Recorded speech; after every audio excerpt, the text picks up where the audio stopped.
नमस्कार दोस्तों, मैं दीपक शर्मा अंग्रेज आपका स्वागत करता हूं द लीगल चैम्बर में। अब दोस्तों, आज की इस वीडियो के अंदर हम एक बेहद ही महत्वपूर्ण जानकारी आप सभी लोगों के लिए लेकर आए हैं। देखिए दोस्तों, हम सभी लोगों को पता है कि जब कभी भी हम वैलिड और लीगल तरीके से किसी संपत्ति को ट्रांसफर करते हैं, चाहे विल वसीयत से बात आए, गिफ्ट डीड से बात आए या सेल डीड के माध्यम से बात आए, तो उस दस्तावेज को रजिस्टर्ड करवाना अनिवार्य हो जाता है। जैसे कि सेक्शन 17 ऑफ रजिस्ट्रेशन एक्ट भी बताता है कि किन किन दस्तावेजों का रजिस्टर्ड होना अनिवार्य है। अब अगर रजिस्ट्रेशन की बात आएगी तो हमें उसे रजिस्टर्ड कराने के लिए सब रजिस्ट्रार या रजिस्ट्रार अधिकारी के सामने जाकर रजिस्टर्ड कराना होता है।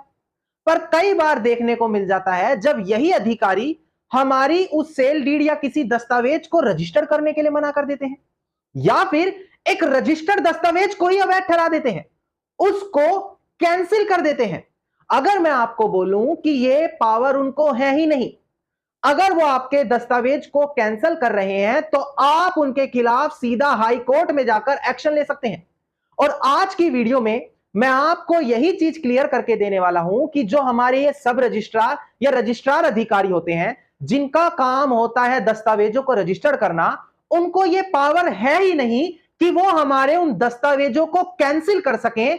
ये सारी चीज मैं आज आपको डिटेल में क्लियर करके देने वाला हूं। अब दोस्तों, अगर आप लोगों को हमारी ये वीडियोस अच्छी लगती हैं, अगर आप लोगों को हमारी तरफ से किए गए एफर्ट्स अच्छे लगते हैं, तो मेरा आप लोगों से अनुरोध है, इस वीडियो को आप लाइक जरूर करें, ज्यादा से ज्यादा शेयर जरूर करें और अपना वैल्यूएबल कमेंट सेक्शन में जरूर लिखें। तो चलिए दोस्तों, अब आज की इस वीडियो को हम ज्यादा लंबा ना करते हुए आज की इस वीडियो को स्टार्ट करते हैं।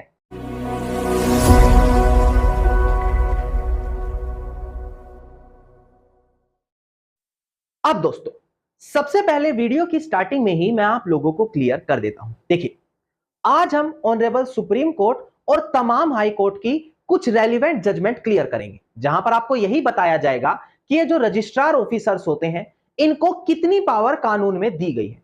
इसके अलावा साल 2024 की जो बिल्कुल लेटेस्ट जजमेंट आई है, वो भी मैं आज की वीडियो में क्लियर करूंगा। देखिए दोस्तों, सबसे पहले मैं आपको क्लियर कर दूं, अगर आप सेक्शन 17 और सेक्शन 18 रजिस्ट्रेशन एक्ट देखें, इन दोनों सेक्शंस में हमें उन दस्तावेजों के बारे में बताया है जिनको रजिस्टर्ड करवाना अनिवार्य होता है या फिर जिनको रजिस्टर्ड करवाना ऑप्शनल है। हम चाहे तो रजिस्टर्ड करवा सकते हैं और ना चाहे तो ना कराएं। उदाहरण के तौर पर, अगर आप किसी को प्रॉपर्टी लीज या रेंट पर दे रहे हैं और 1 साल से कम समय के लिए दे रहे हैं, तो वहां पर उसको रजिस्टर्ड करवाना अनिवार्य नहीं होता। इसके अलावा एक विल वसीयत ऐसा दस्तावेज है जिसको रजिस्टर्ड करवाना अनिवार्य नहीं है।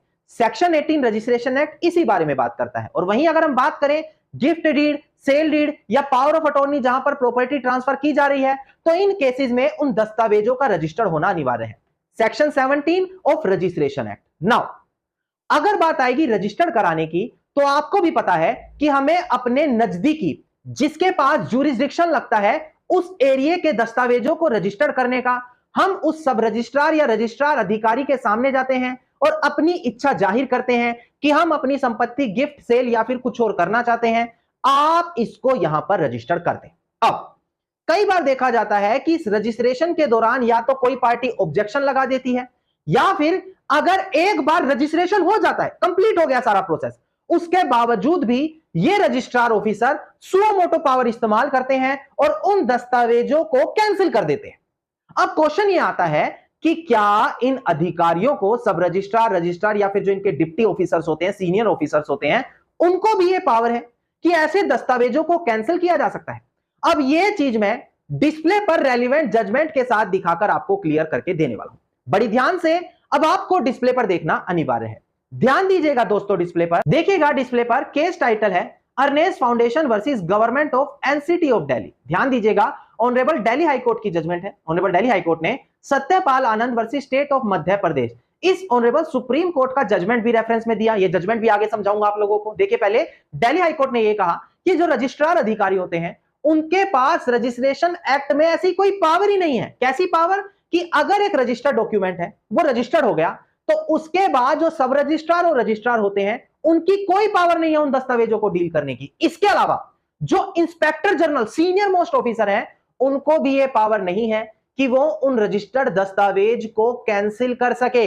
इसके अलावा दोस्तों, ये तो बात थी ऑनरेबल दिल्ली हाई कोर्ट की जजमेंट की। अब जो जजमेंट का रेफरेंस इसमें दिया गया था सत्यपाल आनंद, वो सुप्रीम कोर्ट की जजमेंट भी मैं आपको डिस्प्ले पर दिखाकर क्लियर कर देता हूं। ध्यान दीजिएगा दोस्तों, डिस्प्ले पर केस टाइटल है हमारा Satyapal Anand versus state of Madhya प्रदेश। 2016 की जजमेंट है, 10 SCC 767 इसका साइटेशन नंबर है।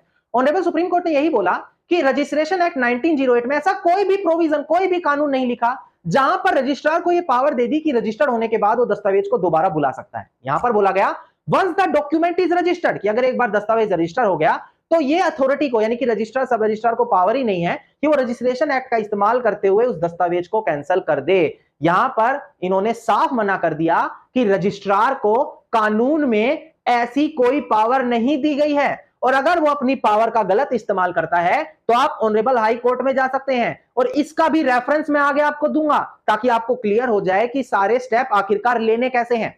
अब दोस्तों, एक और बड़ी महत्वपूर्ण जजमेंट है, इस पर भी ध्यान दीजिएगा। मैं डिस्प्ले पर दिखाकर आपको क्लियर कर देता हूं ताकि फैक्ट्स और ज्यादा बेहतर तरीके से क्लियर हो। देखिएगा दोस्तों, डिस्प्ले पर देखिएगा दोस्तों, जो सेम जजमेंट हमने आपको बताई थी Satyapal Anand versus state of Madhya प्रदेश, यहां पर यह भी बोला गया कि जो रजिस्ट्रेशन एक्ट है हमारा 1908, वो रजिस्टरिंग अथॉरिटी को यह भी पावर नहीं देती कि वो कॉन्ट्रैक्ट की लीगल वैलिडिटी को चैलेंज करते हुए कोई इंक्वायरी कर दे जब तक वो सब्जेक्ट मैटर ना हो जो इंस्ट्रूमेंट उनके सामने प्रेजेंट किया गया। यानी कि दोस्तों, यहां पर यह भी क्लियर किया गया कि once a document is registered, कि भाई अगर एक बार रजिस्टर्ड हो ही गया दस्तावेज तो ऐसी कंडीशन में आप वहां पर यह नहीं कह सकते कि इसकी लीगल वैलिडिटी में कोई दिक्कत थी और हम इस ग्राउंड पर दस्तावेज को कैंसिल कर रहे हैं। क्यों नहीं कह सकते? क्योंकि यह पावर केवल और केवल कोर्ट को दी गई है कि वो रजिस्टर्ड दस्तावेज को कैंसिल कर सकता है। नाउ अब बढ़ते हैं बिल्कुल लेटेस्ट जजमेंट जो साल 2024 की झारखंड हाई कोर्ट की। ध्यान दीजिएगा दोस्तों, डिस्प्ले पर केस टाइटल था हमारा Ajay Kumar Yadav versus state of Jharkhand. इसका रिट पिटीशन नंबर है 783 ऑफ 2018 और 2 जुलाई साल 2024 की हमारी जजमेंट है। बड़ी महत्वपूर्ण जजमेंट है, काफी ज्यादा आप लोगों के काम आएगी। एक बार आप डिस्प्ले पर जरूर ध्यान दीजिएगा दोस्तों, डिस्प्ले पर देखिए दोस्तों, यहां पर इस बड़ी जजमेंट में ऑनरेबल हाई कोर्ट ने क्या क्लियर किया, देखिएगा डिस्प्ले पर। ऑनरेबल हाई कोर्ट ने कहा कि अगर एक बार सेल डीड प्रॉपर तरीके से एग्जीक्यूट हो गई, यानी कि दोनों पार्टियों के साइन हो गए, सफिशिएंटली स्टैम्प्ड है, प्रॉपर स्टैम्प ड्यूटी दी गई और उसके अंदर कोई भी लीगल और फॉर्मल डिफेक्ट नहीं है, प्रॉपर तरीके से सारी चीज हो रही है लीगली तरीके से, तो जो रजिस्टर्ड अथॉरिटीज हैं वो उस डॉक्यूमेंट को रजिस्टर्ड करने से मना कर ही नहीं सकती जो उनके सामने प्रेजेंट किया गया है रजिस्टर्ड करने के लिए। ऐसी कंडीशन में अगर सारी चीज लीगली वैलिड है तो वो नेचर ऑफ राइट, टाइटल और करेक्टर उस सेल डीड का वहां पर नहीं कह सकती कि हम एग्जामिन कर रहे हैं। मतलब कि दोस्तों, ऐसी कंडीशन में जो रजिस्टरिंग अथॉरिटीज हैं वो ये नहीं कह सकती कि जो प्रॉपर्टी ट्रांसफर हो रही है उसका नेचर, करेक्टर हमें वैलिड नहीं लग रहा और हम उन डॉक्यूमेंट्स को रजिस्टर्ड नहीं करेंगे। क्यों नहीं कह सकती वो भी क्लियर करूंगा, पर यहां पर आप समझ जाएं कि प्रेजेंट केस में यह बोला गया कि अगर लीगली वैलिड है, प्रॉपर स्टैम्प ड्यूटी दी जा रही है, प्रॉपर यहां पर डॉक्यूमेंट एग्जीक्यूट हो गए, विटनेस के साइन है, दोनों पार्टियों के साइन है, तो रजिस्ट्रार ऑफिसर यहां पर वैलिडिटी बोलते हुए कि जो प्रॉपर्टी ट्रांसफर उसका नेचर ऐसा है, ये नेचर है, ट्रांसफर नहीं हो सकती, क्योंकि प्रेजेंट केस में रैयत लैंड थी। ऑब्जेक्शन ये उठाया गया कलेक्टर्स की तरफ से कि भाई ये तो रैयत लैंड है, इसको कैसे हम सेल डीड कर दें। तो ऑनरेबल सुप्रीम कोर्ट ने कहा अगर ऐसा कोई ऑब्जेक्शन आएगा तो कोर्ट देखेगा, पर प्रेजेंट केस में रजिस्ट्रार अथॉरिटीज इन चीजों को देखते हुए किसी भी डॉक्यूमेंट को कैंसिल नहीं कर सकती, और अगर उनके सामने सेल डीड रजिस्टर्ड होने के लिए आई है तो उनको सेल डीड रजिस्टर्ड करनी पड़ेगी। अब प्रेजेंट केस में यही हुआ था, डॉक्यूमेंट रजिस्टर करने के लिए मना कर दिया, जहां पर ऑनरेबल झारखंड हाई कोर्ट में रिट डाली गई कि भाई दोनों पार्टी एग्रीड हैं, प्रॉपर नेचर है, प्रॉपर स्टैम्प ड्यूटी दी जा रही है, तो कैसे रजिस्ट्रार मना कर रहे हैं। अब कलेक्टर की तरफ से जवाब आता है ये तो रैयत लैंड है। तो ऑनरेबल सुप्रीम कोर्ट ने कहा अगर ऐसा कोई ऑब्जेक्शन है तो कोर्ट देखेगा। टाइटल डिस्प्यूट तो कोर्ट में ही तय होते हैं ना, रैयत लैंड है, किसका पर्सनल राइट है, किसका नहीं, हो तो कोर्ट डिसाइड करेगा। अगर सारी चीज लीगल तरीके से है तो वहां पर रजिस्ट्रार को उसको रजिस्टर्ड करना ही पड़ेगा। यह चीज साफ तरीके से यहां पर निर्धारित कर दी गई दोस्तों। अब दोस्तों, एक और वीडियो के आखिर में काफी बड़ी जजमेंट आपके साथ डिस्प्ले पर दिखाकर क्लियर कर दूं। ध्यान दीजिएगा एक बार आप डिस्प्ले पर, केस टाइटल है यहां पर हमारा Vinod Shankar Jha versus state of Jharkhand. Writ petition number है 3103 ऑफ 2020। यहां पर जो हमारी सिंगल जज की बेंच है उन्होंने यही बोला था कि जब तक सिविल कोर्ट में डिक्लेरेशन नहीं फाइल की रही कि भाई रजिस्टर्ड डॉक्यूमेंट फ्रॉड तरीके से हुआ है, उसका टाइटल नहीं है, वो वैलिड नहीं है, तब तक जो हमारे रजिस्ट्रार अथॉरिटीज है, रजिस्ट्रार या सब रजिस्ट्रार, वो उस डॉक्यूमेंट को कैंसिल नहीं कर सकती। यानी कि दोस्तों यहां पर आपको पता होना चाहिए कि जो रजिस्ट्रार है या सब रजिस्ट्रार, ये एडमिनिस्ट्रेटिव अथॉरिटीज है। इनको अगर कोई प्रोसेस दिया गया है, इनको वो करना है। अगर उसमें कोई फ्रॉड है, कोई अदर रीजन है जो लीगली पुट नहीं हुआ, तो कोर्ट का काम है वो चीज देखना, क्या वो चीज ठीक है या नहीं, और उसके अकॉर्डिंगली डिसीजन देना। पर अगर ये रजिस्ट्रार ऑफिसर अपनी पावर का एक्सेसिव इस्तेमाल करते हैं, तो वो चीज वहां पर वैलिड नहीं होगी। मैंने इतनी सारी रेलिवेंट जजमेंट के साथ आपको ये क्लियर करके दे दिया। धन्यवाद दोस्तों। उम्मीद करता हूं वीडियो में मिली जानकारी आप लोगों के लिए बेहद ज्यादा लाभदायक साबित होगी। अगर वीडियो में मिली जानकारी आप लोगों को अच्छी लगी तो वीडियो को आप लाइक, शेयर और कमेंट जरूर कीजिएगा। वीडियो से जुड़ा अगर आपका कोई भी क्वेश्चन है तो आप मुझे कमेंट सेक्शन में भी लिख सकते हैं। इसके अलावा अगर दोस्तों आप रोजाना इसी प्रकार की इंफॉर्मेटिव वीडियोस देखना चाहते हैं तो चैनल को तुरंत सब्सक्राइब करते हुए नोटिफिकेशन बेल आइकन जरूर दबा दें,